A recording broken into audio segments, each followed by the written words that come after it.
Frère, quand je suis venu chez vous, je ne suis pas venu vous annoncer le mystère de Dieu avec le prestige du langage ou de la sagesse.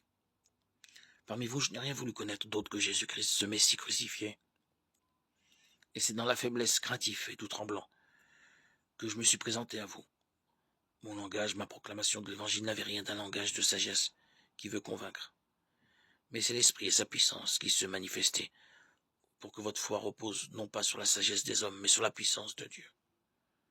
1 Corinthiens 2, 1, 5. Contemplons le mystère de notre salut et rendons grâce au Seigneur. Qu'il soit béni, le Dieu et Père de notre Seigneur Jésus le Christ. Il nous a bénis et comblés de bénédictions de l'Esprit au ciel dans le Christ. Il nous a choisis dans le Christ avant que le monde fût créé, pour être saints et sans péché devant sa face grâce à son amour.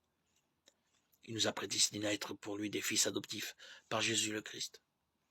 Ainsi il a voulu sa bonté, à la louange de gloire de sa grâce, la grâce qu'il nous a faite dans le Fils bien-aimé. En lui, par son sang, nous avons le rachat, le pardon des péchés. C'est la richesse de sa grâce dont il déborde jusqu'à nous, en toute intelligence et sagesse.